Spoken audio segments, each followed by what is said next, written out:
Great. Very, very excited for us today. Good morning, good afternoon, everybody. Welcome, welcome. We're just letting everybody fly into the room. Hi, Jessica. Hi, Dee. Hi, Beck. Hi, Mallory. Good morning and good afternoon, everybody, for joining us. We're very excited. Happy Friday. For those of you who don't know me, I am Sam McKenna. I'm the CEO of #SamSales Consulting.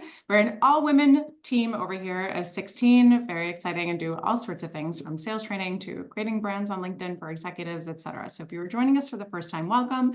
If you're joining us for the 19th time, I'm looking, hey, Cliff, I see you made it. If you're joining us for the 19th time, welcome. We're very excited to have you again. I am joined by David Nelson, who is the CEO of Traction Complete and who will be introduced in just a minute, but I will first pass it over to Paige to give a little housekeeping details, run of our show today, and a few introductions on our side. Paige? Thanks. Hi, everyone. We're excited to have you here. First of all, I want to thank Traction Complete and David Nelson for sponsoring this webinar. We're very excited to have them join us today. So we do have Q&A enabled. If you would like to submit a question for Sam and David to answer, just use that Q&A button at the bottom of your screen, and Catherine and I will chat with you and tell you when you can either jump on live to ask your question directly, or we're happy to ask it anonymously for you if you prefer. So definitely use that. We will also have a 15% discount for attendees today for our Sam Short subscriptions. So a lot of playbooks and on-demand videos there on all things sales and LinkedIn. Check them out. Catherine's going to drop a code there as well. And be sure to connect with Sam and David on LinkedIn if you have not already. So any questions, feel free to answer it in the chat. We want to engage as much as possible. And with that, I will get started and introduce David Nelson, who is the CEO of Traction Complete. Thank you again for joining us today. I'll let you give a little background on yourself and your company. Sure. Yeah. Thanks very much, Paige and Sam. And thank you for creating samsales. I love all of the content and the resources and these webinars where they're kind of workshops where people can ask questions and learn from one another. So hopefully today we can contribute a little bit back.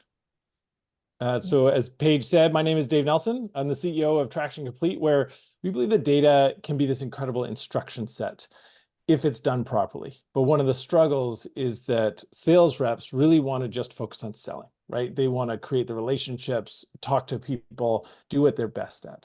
Where businesses really want to collect as much information as they can so that they can provide data-driven decisions. And so we've been on a mission to help really facilitate collecting information, but automate as much as possible, and then provide that data to the leaders and to the reps when it matters so that they have the best chance of selling as much as they can. So yeah, really looking forward to the conversation. Thanks for having me. Thanks, David. Perfect. Okay, thank you. Let's just get right into it. So Sam and David, let's start with multi-threading. So before we even start multi-threading, what's one way a rep can get a leg up here? And maybe Sam, I'll start with you on this one. Well, I think, so let's even think about what multi-threading is first and foremost. And David, you might have some different opinions on this, but I think two important things. Multi-threading versus rare. So multi-threading is something that tends to happen about 25% of opportunities. LinkedIn data came back recently and said that 75% of opportunities are single-threaded. That means I know one person at my company, at the prospect that I'm trying to get in front of, and that's it. So you might also make the mistake of thinking, well, I'm trying to get in front of Traction Complete and I'm connected to David. So perfect, I've got exactly who I need. But not everything is as it may seem. So you always want to think about how you can multi-thread beyond just that one person. I think how we start is by going first to David. So go to the highest rank possible.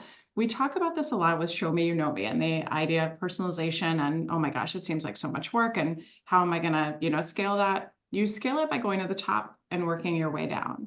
So if you think about this, we want to multi-thread effectively. Start with the highest seniority of the buyer that's in your buying circle. Go and put in the effort and Show Me, You Know Me with them. And then you'll probably get a response from someone like David who will say, for once, I'm getting an email that actually resonates and isn't just quick question, time for me, etc. But two, David's probably going to reply and say, hey, I would love to chat. I'm not the best person for it. Here's who you should talk to on my team. Or perhaps he will take a meeting, vet you, and then say, you're worth time for somebody else on my team. Let me go ahead and connect you. So now I've got connected to David and also somebody or multiple people on his team. David, what are your thoughts there? Yeah, I mean, I entirely agree with everything you said. I think multi-threading, it seems to be a no-brainer, right? It's something like you have a 60% more likely chance of closing a deal if you're multi-threaded than single. And yet people aren't doing it. What was the stat you just said? 25% of deals have one person on it. So why? Why are people not going ahead and doing that already? It's so natural. You want to be talking to lots of people. What we've found is that I think people are almost afraid to talk to others because the person they're talking to right now is usually for the conversation, right? Because you've tried to get in to talk to people, and a lot of people just didn't respond, and you finally get in touch with someone that's willing to have a conversation. So they're kind of a yes. Yeah. And you're afraid that the next person you talk to might be a no. And so that's where people are kind of looking at things backwards. We were fortunate to talk to Karina Ortiz, who's the head of sales for Aircall, and her approach was get as many no's as possible right off the bat, because the sooner you get all those no's, the more likely you are to be able to overcome them, to recognize, is this a deal or not? And when you create that kind of culture, people are more likely to actually make those calls, to try and get in touch with other people. And so they can overcome that fear and actually start to multi-thread. And I think you're exactly right. You definitely want to try and start as high as possible.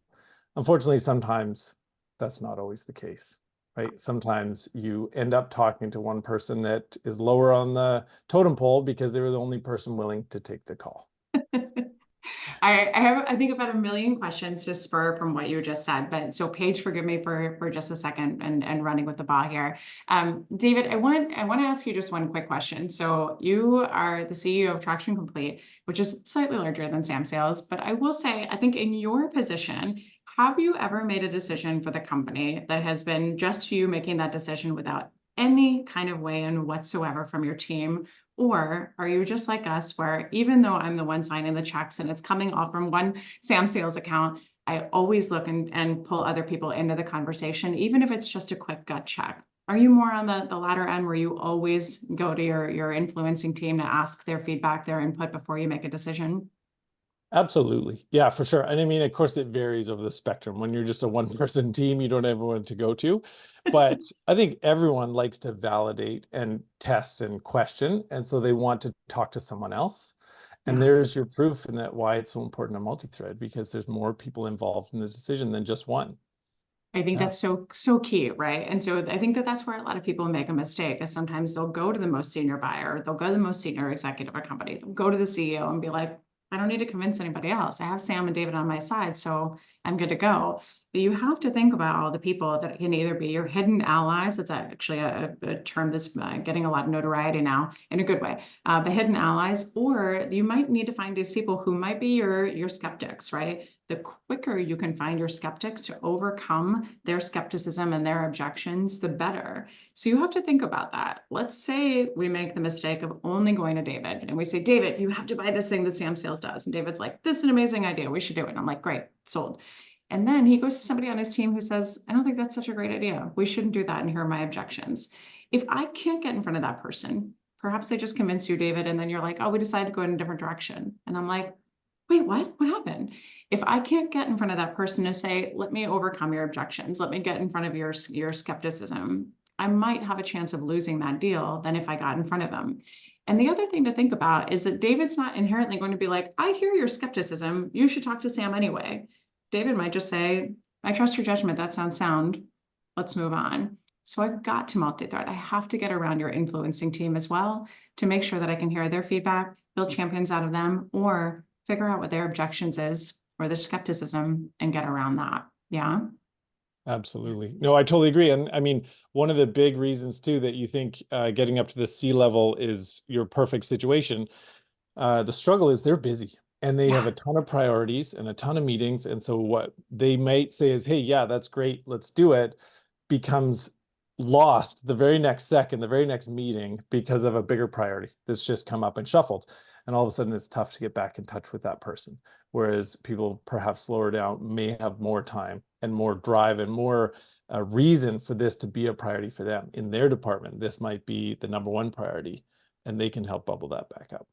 Completely. I also just love the tactic of this, right? So if I email you first as a CEO and you say, hey, would love to chat, you should really talk to Teresa on my team instead. She's great.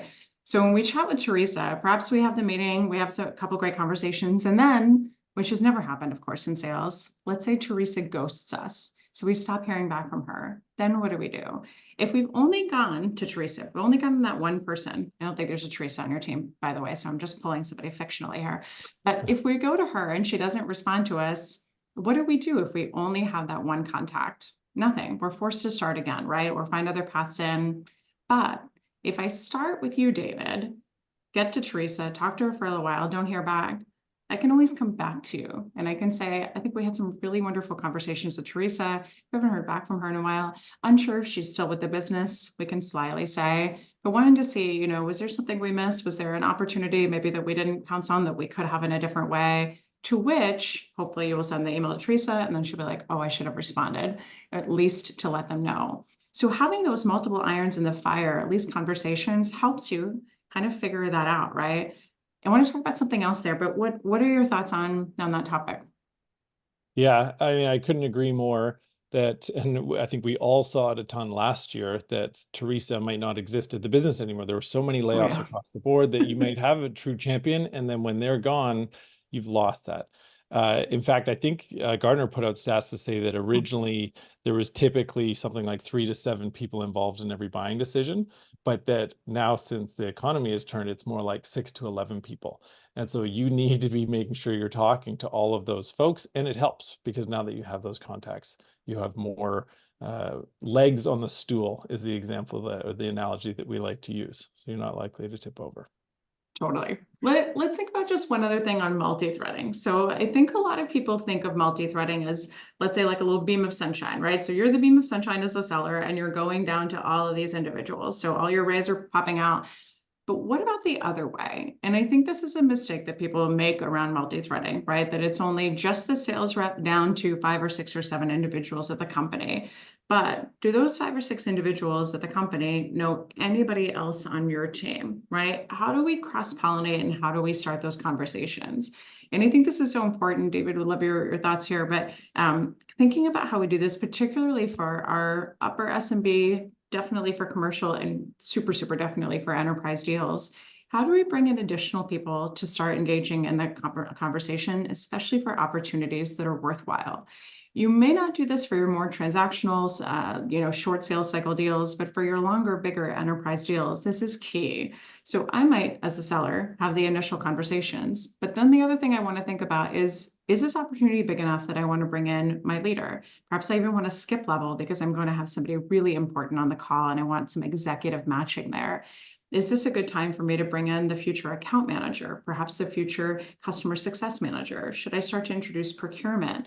How do I start to think about the people on my side that should come onto these calls as they progress so that I can not only multi-thread to that company, but they can multi-thread back to us and start to form their own relationships? I love this and just want your opinion because I think also that as conversations stagnate, as we don't move forward, as we get ghosted by Teresa's of the world, when we think about that, that's where we can engage our partners to go and say, hey, we haven't heard from you guys in a while. We haven't made progress in a while. What can we do? What are your thoughts on that topic? Yeah, I think it's incredibly important. And the good news is that I'm guessing anyone attending this webinar isn't the first time that you or your business have sold before. So you have great information to say, who are the people that typically get involved in the buying decision, right? You should know your ICP, you should know your personas. And so that tells you and helps the team enable all of your sellers to say, you're typically going into the VP of such and such department, but you're also talking to procurement, obviously, probably business systems. So you know the players. And so now it's your job to get in and talk to them as fast as possible and figure out what that best way to do it is. You touched on execs too. I'd argue that unless you're in the luxurious position where this deal is a slam dunk right from day one, that you want to get them involved every time because it just can't hurt, right? They're fantastic at what they do and they can get you brokered into the exec on the other side of the table. You compare those like to like titles and people are usually willing to take those calls and now you're multi-threaded, but you're not just multi-threaded with multiple people in your deal. multiple people across your business too. So now if on the off chance you decide to leave, the business still has the opportunity to close that deal. So I Totally. think if I understood your question, Sam, it was more around like how do you do that, right? How do you get in? Every deal I think starts with one person, right? Because you're outbound prospecting, you're working with partner channels, they might come inbound. One person kicks off that conversation. And so when you start it, everything is brand new. There are no expectations on either side. And so that's the best opportunity for a sales rep to ask the questions of who's going to be involved in this deal, to test that person. Are they a champion? Are they going to be willing to get me in touch with other people or not? Because that's going to kind of set your foundation, right? You're going to know right off the bat, okay, can I leverage this person? Can I work with them? Are they truly a champion? And that they want to do whatever needs to be done to get this solution in place. Because if they are fantastic, right, then they're willing to broker me into whoever makes sense. That Totally. I can tell them, these are the people that are usually involved. Who would that be on your side of the table? And when can we start those kind of conversations? But the opposite can be true too. Oh, sorry, go ahead. No, go ahead. I was going to say the opposite can be true too, that they might not be a true champion. They might say, no, I'm the final decision maker, or no, you're going to deal with me and nobody else. And that gets a little tougher, right? But at the beginning, again, there's no real expectations. And so it's asking those questions early and trying to get in touch with as many people right off the bat as possible, because then it's normal. Whereas if you do it later and you've already created this relationship with your contact, that it might be weird and off-putting to go above their head or go talk to somebody else. But on day one, there is none of that expectation, which is the key to start. I want to go back to your point about the gatekeeper, that blocker in just a second, but a few other things I think that are really important to note that you talked about. When we have something on our side called the Perfect Discovery Call. It's a training that we run. And at the end of that training, we talk about one of the biggest things that you really want to do at that end of that call is double the quantity or double the quality of the people that join the next call, which is effectively multi-threading. But I think to your point, right, like how do we do that? And you talked about some of those questions we can ask. We always like to say that there's all these different ways that you can frame this to make this seem like it's buyer-centric, right? So when we think about how do we get double the quantity, how do we get one person to now turn into two, or how do we take, let's say, the director that we're meeting with and meet with their senior director or a VP or whoever that may be, how do we double the quantity of the humans that show up, or how do we double the quality of the titles that come to the next call is so important. So you might say things like, who else would have a challenge with this? Who else has the same issues that you do? Do you know any of your peers in other divisions that have these challenges? Who else would want to see this before deciding if it's right for you guys? I think there are some ways that we can ask questions, right, that seem a little bit more, again, buyer-centric and allow us to get to that as quickly as possible and hopefully avoid that person saying, I'm the ultimate decision maker. You don't need to talk to anybody else, which is super exciting when we get that answer. I want to mention two other things I think that are key, right, on that multi-threading piece. So think about this again for your larger deals, right? How do you create this executive presence to not only get people to up their executive presence on their other side and executive matching, but then help show rates of your meetings? So one thing I always like to do, if I was a seller and I had, let's say, our VP, let's say I had a skip level that's joining. So it wasn't my manager, director, et cetera, but it was a VP. I would be terrified of making sure, one, that call goes well, but two, making sure that the client actually showed. Can you guys imagine if you were on a call with your boss or your boss's boss, even worse, and then the client doesn't show and how embarrassed you would be?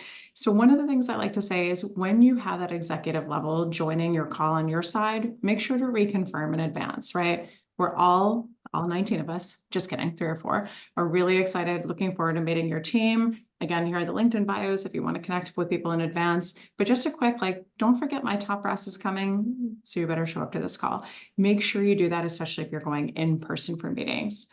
The other thing that I would say for multi-threading, right, is to start, especially for your larger deals. So we're talking higher end of the commercial side and on your enterprise side, start to set weekly, bi-weekly meetings as the opportunity moves along. So if you know you're doing something, right, that's going to take an inordinate amount of procurement time, an inordinate amount of T's and C's time, and an inordinate amount of compliance, rigor, start to get those meetings that are on your calendar as a static setting so that the people on the other side know, okay, we have something that we owe every single week.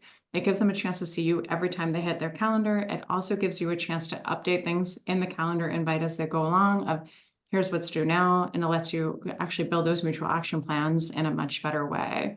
But just some little keys there of how that multi-threading can help and hopefully accelerate your deals. Absolutely. Yeah, no, I totally agree. And sometimes it's difficult to get execs to come on the other side of the call. So usually you want to be able to provide them with value. It's always a great idea to have 4 gives for every 1 get kind of thing. And so one of them can be, hey, this is our vision for your business. And it might not be an immediate vision, it might be a longer term vision. And it's usually best to come from an exec at your side, someone that has that experience, that has seen tons of examples of people coming to success. And in order to do that, we want to present to your exec as well. So kind of offer them that give, offer them a like for like title that might draw the attention and actually give them a reason to show up. And then I love that example or the suggestion of confirming, because yeah, we've all been in that situation where the person doesn't show. I'm sweating just thinking about it. I want to just touch on 2 more things. So you talked about the making sure that we give value, right? And so you actually made me think of something where we helped a massive consulting company rewrite an email where they were trying to multi-thread. And I want you to think about that value. So I think the consulting company had this client for about 3 years. Actually, mind you, it is a cable company that had a consulting company as a client. They were trying to get the CIO on the call. And what they basically did is they had their, executive or SVP of IT send an email to the CIO and say, I know you've been a customer of ours for a long time. We'd love to, we've loved working with you. We'd love to figure out how we can do more business with you. It was basically the gist of the email. They sent it out, no response, no response, no response. And so this team came back to us and said, well, we're not getting a response. How do we multi-thread here? And I was like, wow, that email was full of value. Hey, CIO, can you get on the call so we can figure out how to get you to spend more money? Thanks. So instead, how do we lead with value? How do we make sure that when we're asking for that multi-threading, right, or we're looking to do that executive level matching so that we can expand in a big way, how do we make sure there's value there? So instead, what we did was change the messaging and think about, here are 3 things that we're seeing, 3 strategies that you may not have employed yet that our other clients are seeing. We'd love to share them with you. We'd love to see if these are priorities for you. We'd love to talk to you about how we can support you there. But if you come on the call, you're going to learn something. We're going to tell you what our clients and your competitors are doing to be modern, to cut through digital noise, to do XYZ, focus on AI today. So we'd love to have a meeting to talk about that and be of value to you. The change in semantics, right? We talk about that a lot here at samsales. Semantics matter, really matters, right? So if you are going to multi-thread there, if you're going to pull those people in, how do you lead with value to make sure that that CIO says, this is worth my time, I'll show up? Totally agree. Yeah, Yeah. absolutely. It's those gives. And yeah, sorry, Paige. Totally. I'm gonna Go ahead. Paige, go. You go. Okay. I was like, I see an opportunity. I'm jumping in. Okay, so let's talk about how you now operationalize multi-threading across the business. And maybe David, I'll start with you on this one. Yeah, good question. I think it really starts by kind of creating a culture across the entire sales organization of multi-threading. So it starts from enablement, right? Like I was talking about before, the personas of the buyers that are typically in every deal and probably at different levels, to your point, Sam. And so enable the teams when they're coming on board. These are the people that you should be talking to. Next step would be that making sure in every deal review that you're going through that with them. Okay, well, who are the people you're talking to so far? And why have we not gotten into the director or VP of whatever the department is that you typically go into? And when are we going to meet with business systems, if that's another persona, et cetera. So to try and create that culture so that they're used to it, but then you also want to set yourselves up to understand when it's happening. Because I think we go back to those stats. It may not be that any individual deal they're not trying to, but that over the course of all of their deals, that it seems things fall through the cracks, right? And they haven't been able to. So to set up reporting in your CRM, we typically focus on Salesforce. So in Salesforce, having a report that says how many people are involved in every single deal. And when was the last time that they were interacted with. Because sometimes you're like, oh no, I have 4 or 5 people in the deal, but the last time you interacted with 4 of the 5 was 6 months ago. So you really only have 1. So to be able to report on that, but in order to do that, you need to have that information in. And so making sure that when you're multi-threading, that you're adding that detail to ideally a relationship map so that you can see who you're talking to and that it's reportable. So that's now created this culture where it's just expected that in every deal review, you're going to be able to present this and people are going to ask those questions so that things don't slip through the cracks. I think this is one of the things that I love about you guys too, is the visualization of that, right? So being able to see in one clear view exactly who I know, what everybody looks like, and then when the last time was that we chatted with them. I think sometimes we get hung up on that we have, you know, we have multi-threaded, but to your point, we haven't talked to 4 out of the 6 people in 4 or 5 months, right? So what good does that do us? And I think one, like, what I always think about this from the sales rep's perspective too. So we're asking them to do something else, to take an extra step to make sure that's in there. And they're like, but it really helps them, right? At the end of the day, making sure that we have a process that they have to go and drive and make sure that there's multiple people in there helps their deal. It accelerates the deal. In fact, the more people you can talk to a degree, the sooner in the sales cycle, the better it is, right? Gong had great data on that about how the more people you have on the first and second, the third and fourth call, skyrockets your close rate. So why wouldn't you do it, right? I also love it very, very selfishly from a seller's perspective that the more people I have, the sooner, right? Number one, the quicker I scale my time, but 2, the quicker I can establish those relationships and think about which nurture buckets they fit into. We often hear that on our side from sales, like, oh, nurture's a marketing task. I don't do that. Oh my gosh, it is so our responsibility. So making sure that we have a plan for how we're going to continue to nurture and educate all the people we've multi-threaded with, but then making sure that we can see that in a single view, like we can in Traction Complete, is great. I think the last thing I'll say there is it'll open your eyes to, oh man, I don't really know anybody at this opportunity, or perhaps I only know one person and 3 or 4 people in this one division. There's 400 other divisions that I can expand to, teams, et cetera, that I haven't yet touched, right? It's a good kick in the gut in a good way, maybe in a bad way at first, but get some action going. Absolutely. No, I totally agree.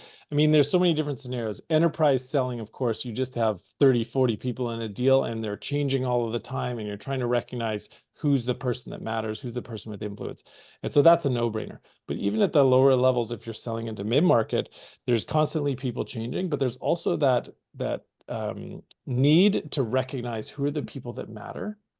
And what are the relationships like between those people? Because sometimes you'll find these dynamics in organizations where you have a champion who wants it and that this other player involved needs to weigh in and they may also agree, but that they don't get along. And so all of a sudden you have to recognize and figure out how to work through that dynamic to get them both on the same page, even though one might want to do the opposite just because they don't like your champion. And so by being able to map that out, you can start to highlight and color code, right?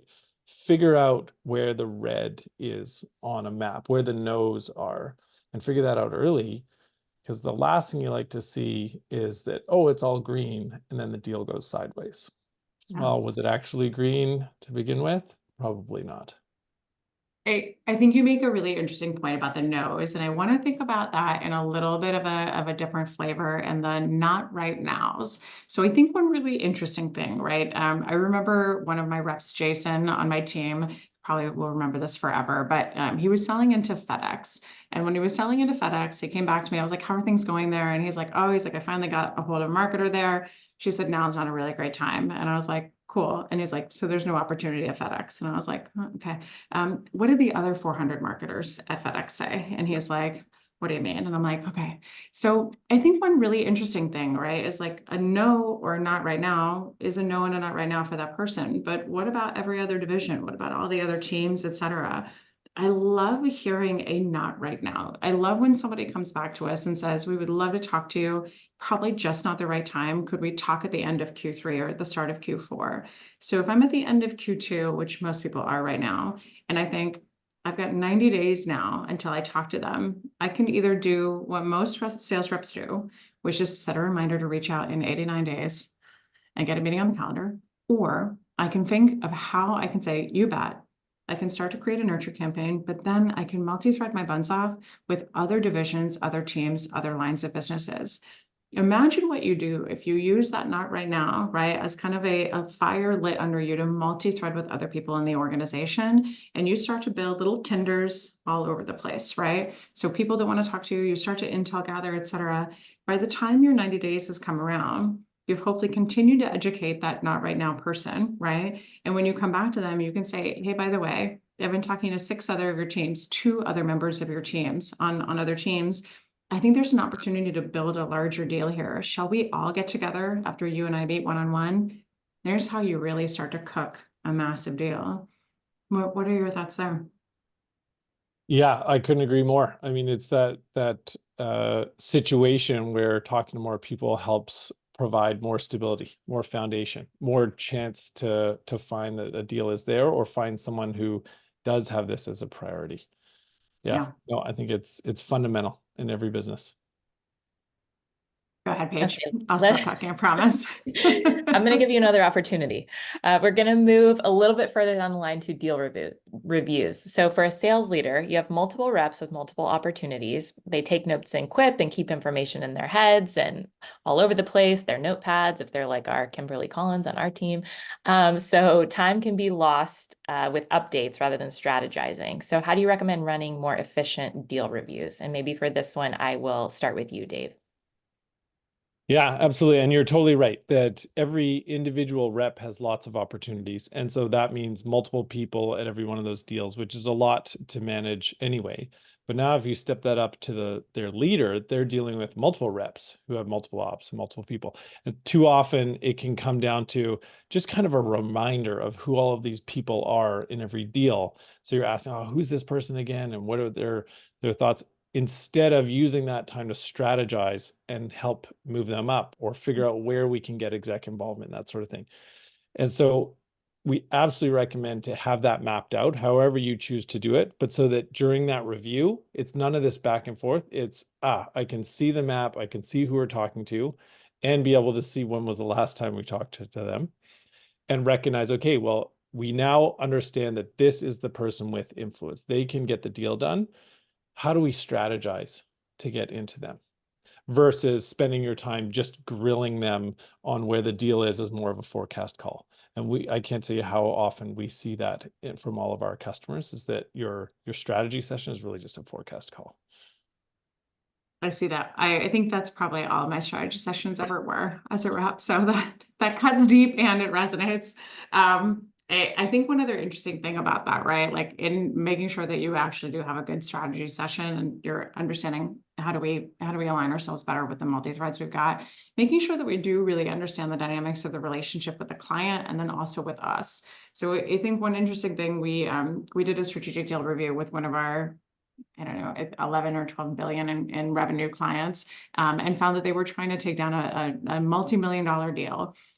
They kept getting delayed, kept getting pushed back, et cetera. And we said, well, what are the dynamics like? You know, do you guys have a good relationship? What do you know about the buyer on a personal and a business level? And we got a lot of, well, what do you means? And we're like, okay. And then we said, well, what do you know about them? They said, well, they're really frustrated. They haven't had a lot of back and forth with us, or they've had a lot of change in reps. And I'm like, well, what have we done to delight them? What have we done to do in-person meetings? What have we done to executive match? None of that. So we really want to pull on those threads, right? What is the relationship like? What have we done? How are we educating them? How are we nurturing? Who do they know? We want to make sure that we really are employing that time, like you said, to be strategic instead of just saying, when's it going to close? When's it going to close? When's it going to close? Yeah, totally. We had the fortune of working with Lenore Lang, who's the general manager for telco at Salesforce. So this massive role across these enormous customers and tons of reps and layers of reps and whatnot. And what their suggestion was, in every deal review, have your reps train and the culture be that you have 3 things for every deal review. One is like, what is your vision for the customer in the long term? So what are you proposing to them? What are you bringing to them as that value?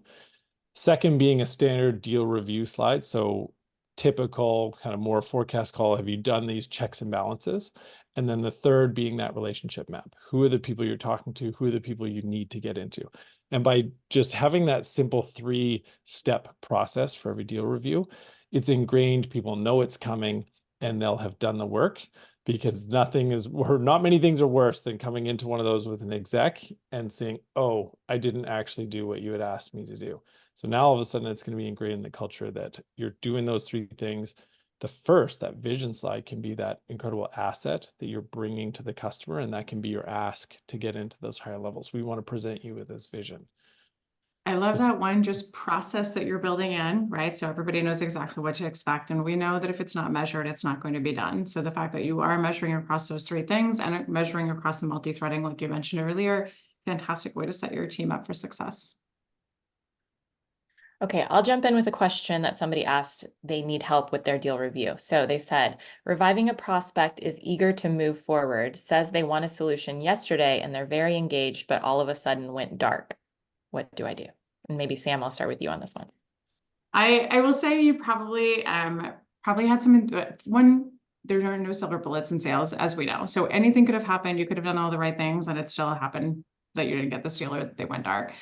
One, just making sure that you have the right stakeholders. So I think when there's that level of enthusiasm, right? Do you have the right stakeholders? Do they have the budget? Is it approved? Some people also jump the gun when they have a burning problem. They're like, oh, we have to fix this right now. We need a solution. And then maybe they'll have internal conversations, find out that they already had a vendor for that, or now it's been deprioritized as a problem. And then they just never bother you again, mostly because they don't want the confrontation. I think the best tip that I can give you here is for any deal that goes dark, where you thought I had something going, this is the only time that I advocate to send a breakup email. Don't send it in your initial outbound conversations. You guys didn't have a relationship. You can't break up just yet. But this is where I think you can do a breakup email. So let's say that happens with David and I. David's like, oh my gosh, we need samsales for everything. And I'm like, great, can't wait. Here's a contract. And then he goes dark, right? What I'm going to say back is to say, David, there seemed to be such enthusiasm about working with us together, but I haven't heard from you in a little while. I wonder if something changed. I wonder if your priorities shifted, or I wonder if you simply went with another vendor. Absolutely no worries either way. Would love the feedback. It's really helpful to us for us to grow. Thanks in advance for your consideration. So anything that I can do to be like, hey, you left me hanging, in a very kind and non-defensive, aggressive way, and to say, I just want an answer for feedback, it would be really helpful to us, generally tends to solicit a response. But David, how do we make sure we don't get there to begin with? And what would you do in the ghosting situation? Oh, that's awesome. You teed that up for me, because I was just going to say that when you're getting ghosted, it's a perfect example of why you should have multi-threaded. But it's easy to look at hindsight and like, I should have. And yet we all find ourselves that you can get there in any given deal when things fall through the cracks. But yeah, so ideally you've multi-threaded. Ideally you have more people to contact, and that we can talk more in a bit about how you will go about doing that. But let's say you didn't. You found yourself in this position, you're getting ghosted. It sounds like in this scenario, you actually had a deal that it sounded like it was all green lights. So I would say two things. One is that when you are ghosted, when you've tried and tried and tried, and they're not getting back to you, that gives you the green light to go and talk to other people that business. It can be awkward and weird if you're having conversations and it's not getting anywhere to go above them. But once they've stopped talking to you, you can now use that situation to go in multi-thread, to try and get into other people, try and leverage partners, leverage other connections to go talk. But I loved your suggestion, Sam, of having that message sent out to say, hey, it looks like things have changed. Because typically that's what's happened, right? If they were green before, if they were all for your opportunity and your solution and then just ghosted, it means that something dramatic happened on their side of the fence. So try and put yourself in their position. There was a massive layoff, there was a reorg, there was some direction from above that just changed everything. It means they're busy. And so your best bet is to just continue to nurture, like you said before, Sam, and just recognize, hey, something probably happened. I'm going to keep pinging you. I'm going to keep in touch so that hopefully in the future, whenever this fire drill or fire that's come up is put out, that we can continue that conversation. It's not ideal. You definitely don't want to be in that situation, but that's going to set yourself up for success, because inevitably 6 months from now, you're going to get a message back, say, hey, so sorry, this happened, but now we're ready to chat again. And you haven't broken any trust or created any awkwardness. Love it. Yeah. Okay, we have a few questions from the Q&A. So I'm going to jump in with another one. And this one is specifically for you, David. Can you share an example of an email you received with a meeting or call request that you actually responded to? It could be due to a punchy subject line, a show me you know me aspect, or something else. Sam showing off over here.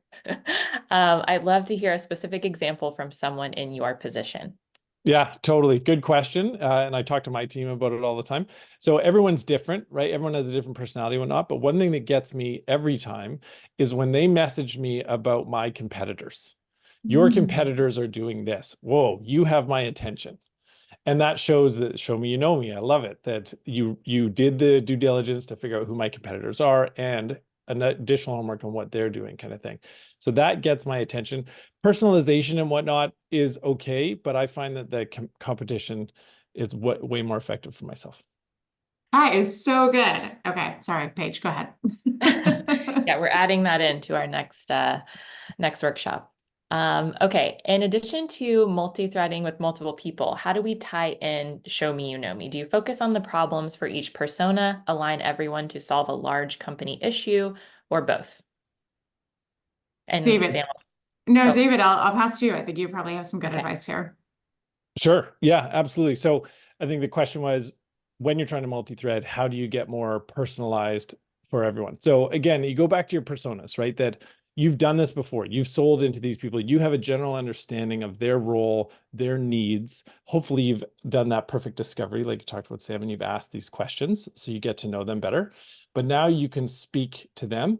And what always reflects well is talking about how whatever you're providing, whatever you're selling, has helped similar people in similar roles at other businesses. Everyone loves to hear that, right? Okay, particularly if it's relevant. Like if you are telling a story to a massive telco like a T-Mobile about a SMB solution, it's not going to resonate. But if you try and find someone at a similar level, similar size of business, similar industry, etc., it's going to go a lot further. And then, of course, actually caring about the person. When you meet them, learn a little bit about them, figure out where they're from, what they're interested in, because now all of a sudden you're creating a real relationship, not a falsehood. I'm just trying to pick a few things up so that I can sell you. I think that just I'll hone in on your last point because gosh, does it speak to what we talk about? But don't forget that the person that you're reaching out to, particularly in your executive ranks, is a human being and not just somebody with wallet share. So let's think about how to connect with them, pick up on their background, whatever they have visible in their Zoom window is game, right? So if they have a bunch of logos or Legos or books or whatever in their background, pick up on that. What is it that you can see? I think just a good opportunity to also just do your homework online. So what can you find on LinkedIn? Stick to the professional sites. Don't go to like Yelp and their personal pages, but take a look at LinkedIn. Who do you know? Where did they work before? Where are they from? Where did they go to school? If you were going to make small talk with this person at a conference, which hopefully you would do some research in advance before you meet them, what would you talk about? Use that same stuff in your emails, build that human interaction. I'm going to just say this real quick. That might seem like the most one-on-one, like, no kidding thing you've heard of. It is so impossibly rare. Do it and you'll stand out because, again, you're caring about them as a human being, not just a buyer. Yeah. Okay, we had a great question in the chat that I'm going to bring up. This is from Joseph. How can I effectively engage with higher level stakeholders after initially connecting with an IT director? For example, I've been collaborating with an IT director named Alex, and now I want to connect with the chief information officer or other executives. In the past, my attempts to engage with multiple threads of communication have sometimes backfired, leading to a perception that I'm bypassing my IT director. Sneaky, sneaky. David, I have two thoughts and I'll pass it over to you. So I think one, this is also the importance of establishing a relationship with your first level buying circle. Make sure you know them, make sure you care about them, make sure you build a relationship with them, and then say, I'd love to also start engaging with your CIO. I'd love to start educating them, sending them some materials, just talking about what a pleasure it's been to deal with the team. Do you mind if I do that? I'm not going to ask for a meeting. I'm just simply going to say, what a pleasure it's been working with your team, et cetera, et cetera. You may not get a yes from everybody. You may get people who are nervous and don't want a lot of inspection of the things that they're looking at, and that's okay too, but start with that conversation. I think the other thing is if they say like, oh, you're welcome to reach out anytime, just think about how you can leverage LinkedIn for this. Even if they don't say that, leverage LinkedIn for this. Pop on a LinkedIn, send them a connection request and say, I've been working extensively with your team, trying to solve some of the challenges, you guys are working on. Simply wanted to say hello, offer my resources if I can be of help. That's it. So it's not you asking for anything. It's not you asking for time, etc. It's not you, I don't know, talking poorly about their team. It's simply about connecting and saying, I've been working extensively with your team. And then maybe that CIO says, oh, on what? And you'll be like, oh, well, here's what we're working on. Happy to brief you anytime to grab a call, etc. It can definitely be seen as sneaky. You just have to do it the right way. And I think it starts with transparency and honesty with your initial buying team. But David, what are your thoughts? What would work on you? What's maybe a better route? Well, I love that so much, by the way, Sam. I love the idea of connecting just on the guys that, hey, I'm going to keep you in the loop, right? If you can't actually get them in touch. But I'd say going back to the question, one, that might be an indicator that this isn't a true champion. And so you do want to work to get in touch with others, because if they are, or if you're asking the questions about, hey, if you do want to get this deal done, what does it usually take? Well, now they're kind of going to be on the hook to get you in touch with these other people instead of blocking you from doing it. The second I would say is that a great opportunity to multi-thread is during a demo or a pitch, because usually it's not just that one person. Or sometimes you'll do an initial pitch to one person, but they'll need to bring in a bigger team. At that point, you now have access. And so you want to tell them at the end of the meeting, don't ask, tell them that you're going to follow up with everyone individually afterwards. And now you've told it and you didn't ask, so you didn't get your champion saying, no, go through me, don't talk to everybody else. So you can now reach out, even if it's just to say, hey, I'm going to keep you in the loop. And then hopefully, like Sam said, that they'll ask questions. Well, what are you working on? Well, why would this be important? And now that you've created that relationship, now all of a sudden you can say, hey, I'd love to get you in touch with my exec, so that you guys can chat at that exec level about how this will impact the business. I want to go back to just one thing very tightly connected to this. Let's say you had gone to that CIO to begin with, right, Joseph? I think great question. Let's say you'd gone to that CIO, and let's say they'd worked your way down to the team that you're talking to now. What should you be doing with that CIO, even though they're not part of the conversation? You should be continuing to educate them. So that's one thing that I would advocate for if you're not, right? Even if they're not part of the conversation you're having over here, keep your ties going with them by sending them content. So you might say, like, one of the things that popped up in our call with your team was XYZ. There's a great piece about it that I referenced, thought it could be helpful to you as well. That steady drip campaign says, don't forget I exist over here. I'm really smart, super competent, and here's how we're solving your challenges. You don't have to make asks in those emails. It's simply about you continuing to educate. I'm going to ask just one more thing, because I think this is probably on everybody's minds. And David, I would love your thoughts on this. So when we do get to someone that says, I'm the ultimate decision maker, I'm the only person you need to talk to, I am your gatekeeper, without ever saying that, and it is so frustrating because we know it's not right. How do we get around that? What does that maybe tell you about the buyer, some signals that we should think about the person you're talking to? And then how do we worm our way into all the other stakeholders that are involved? Yeah, good question. And like you said, hopefully you don't get in that scenario because you're already multi-thread. You've done it early. But hey, let's say you're there now. You're stuck with this person. So there's a couple tactics. One is that so going back to the previous question that someone had ask questions that you know they probably can't answer. Ask the higher level questions that only an exec or someone in a different role who isn't in business systems is focused on. So for instance, how do you create your territories? How do you go to market? Whereas a system administrator, oh, I'm not involved in sales. I don't know. I'm going to have to go talk to someone else. Oh, great. Do you mind introducing me? But also ask them, hey, what does it usually look like to get a deal done there? What does it usually look like? Who has to be involved? And they'll answer those questions. And all of a sudden it becomes really apparent. Well, guess what? They're going to need to be involved at some point. Let's start that conversation now. And the other is that if they've said no, people don't like saying no multiple times. It starts to irk them. So if you keep asking questions and they've said no 2 or 3 times, you're going to start to get a yes. That's a great tactic. Also wonderful dating advice right there. I'm going to say one more thing too. I think really important to take an honest look at who you're talking to. So sometimes when we talk to teams, we find out that they're talking to just two low-level people, right? So we even had somebody that was telling us that they were talking to the sales reps, right? And they're like, oh, the sales reps say they're the ultimate decision maker. And I was like, I assure you, they have absolutely no power. But one, making sure that you're looking at that. And then two, if you are talking to the right person and they're kind of putting their fists up, is this really a pressing matter, right? Do they want to tell other people that they're exploring a solution for this? And then two, could it potentially be that you haven't established the right amount of trust with them? Sometimes I don't want to introduce you to other people because they didn't do a great job on the call. And I don't want to put my name on the line by bringing my VP in and then them seeing this and being like, this is the solution you thought was worth my time. And I'm like, yes. So just think about that, right? Has that trust been established? And are you in fact talking to the right people? Okay, Paige, I promise I'll stop talking. No, I love it. I love the back and forth. Okay. So based on company sizes, how many stakeholders should reps shoot to loop in? Any foolproof secrets to get more stakeholders in, which I think we've covered a few of those, but if you want to add any, David, maybe I'll start with you. So any guidelines that you go for company sizes, how many stakeholders should reps shoot to loop in? Yeah, good question. And there's definitely a correlation to company size. It's tough to say because every business is different. Some, like Sam was saying, it's very transactional. It's usually one person. I think if anyone's on this webinar, it's probably not the case for them.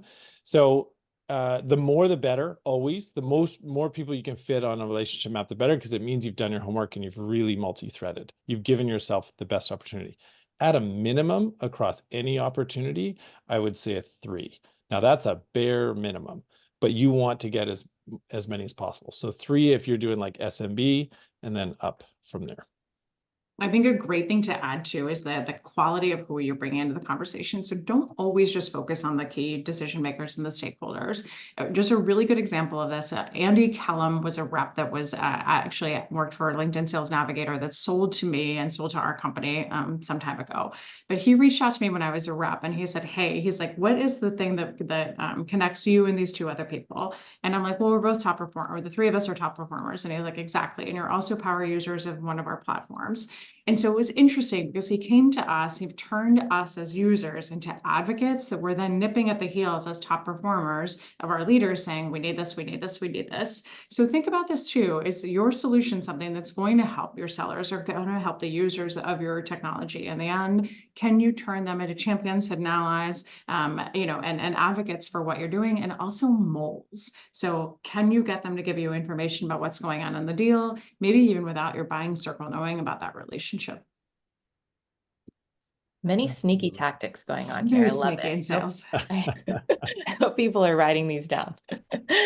Okay, here's a little bit of a pivot. So somebody said, how do I multi-thread with purposeful and engaging messaging outside of including marketing material like a white paper and getting a response? So when you are in that nurturing stage or someone has ghosted you, what kind of things can you send to keep them engaged and get a response? And maybe Sam, I'll start with you on this one. Raise your hand if you were excited to get a white paper and an email. Nobody? No hands? Okay.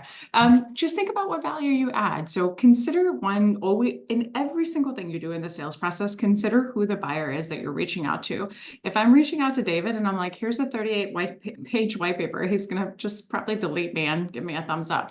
What I have to think about is how do I make effective use of that person's time? Perhaps the white paper is super important that I want to send. I've got to pull something out of there that's going to make it worth his time. So perhaps I say, here's a great point. Here's something I want to talk to you about. We released this amazing white paper. I think the whole thing is worth your time.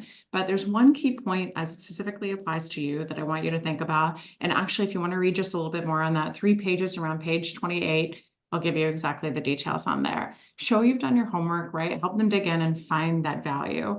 I never really want to see marketing collateral or data or things like that. I want you to show me that it's going to be worth my time and show me quickly. I'll tell you too, if for those of you who follow me on LinkedIn, look at the post that I made yesterday. One of our prospective clients, Marina at ShipBob, a company called ShipBob, was looking for a solution. And what did everybody do in the comments of her post on LinkedIn? They said, here's my white paper, here's my marketing material, here's a link to our website. Well, she tossed herself out of a window, but not before somebody made a 2-minute video and said, here's exactly how we can apply ourselves to you. Here's exactly what we can do. Was really transparent in their comment, was one of 2 people that won a meeting out of 244 comments, I think. So how do you make the effort and take that content and make it specifically applicable to them versus just saying, here's something for you to do your own homework. David, what do you think? Well, I'm going to say something a little bit controversial that Oh, I actually don't mind white papers. And I'll tell you why. Yes, if they're 87 pages, I'm not going to read it for sure. But I would say that I get outbound prospected all the time. And almost never do I receive an attachment of any sort. It's always something personal message that they just throw in marketing automation or outreach or sales loft or whatever they're using. And then it just sends out that blurb. And so when I see something attached, hopefully it's relevant, right? If it's not relevant, I'm not going to open it. But that particularly if they've highlighted that blurb, like Sam said, it catches my attention. If it's something that's actually relevant to me. And then I may actually open it. And I'm going to remember that person because nobody else does it. No one else is trying to provide me with value. Everyone else is just trying to get my attention to sell to me. So again, it comes back to that try and send 3 or 4 pieces of value before you make an ask. Send those information. And of course, sometimes they're not going to be relevant. They don't have the time for it, but it doesn't hurt to try so that you're actually showing that you're putting in some effort here and trying to provide some value. I think this is just such a great tag on to add to this too, right? Look at the emails that you're sending right now. So all of the outbound work that you do, I just posted a video about this today. Does it talk about what you do as a business? So it's a marketing email, not a sales email. Or does it talk about the specific challenge that you saw for that buyer? Think about this, like, let's say that David is interested in the solution you have when you're prospecting him. And let's say the only time he opens up your email is, I don't know, at 9 o'clock at night. When he's catching up, do you want to say, we can train your sales team, hire us? Or do you want to say, here's a common challenges that CEOs of companies your size have. Here's specifically how we can solve something. If you're up for a chat, let me know. Do I want to keep educating him so that when I get his attention at 9 o'clock or 2 o'clock in the morning, I'm teaching him something, I'm adding value, right? Think about what they're reading. It's not about you. It never is about you. It's always about them. Focus on the challenge and how you specifically can support them. Couldn't agree more. Love it. Yeah, very well said. We're almost out of time, so I want to leave it to Sam and David to share any last thoughts, but I also wanted to say thank you again to Traction Complete for sponsoring this webinar. We hope everyone enjoyed it, and we're going to drop a link for our upcoming webinar next month. But Sam and David, I'll let you close it out with any final thoughts. Plus one on the gratitude, and come follow both of us on LinkedIn. Tons of content there and things you can continue to learn from us both. And David, I'll give you our closing remarks. Sure. Yeah. Thank you guys. And thank you again for having me and to everyone who attended. Hopefully this is a little bit helpful. We'll actually send out a deal review checklist so that you can have that itemized list that you can run through. And I think, Sam, I'm going to add a couple to it because I really loved what you said about reconfirming in advance when you're trying to bring in execs, and always to focus on kind of the change in semantics at the business and how do you kind of lead with value. I'd say for everyone who isn't going to read that attachment or list, like Sam was talking about, again, deal reviews come with those 3 things. Come in with your vision for the business that's actually providing them with some value. Come in with your deal review slide and the checklist that you need to have. And then, of course, that relationship map so you can see who you've talked to, who you haven't, where the green is, and where the detractors of the red are so that you can actually overcome those. Love it. Thank you so much. And thank you, Paige, for being such a wonderful host to us. Yeah, thanks to both of you. This was great. We hope everyone enjoyed it, and we'll see you next time. Thanks, guys. Great. Bye, everyone. Thanks, Thank everyone. you. Bye now. Bye.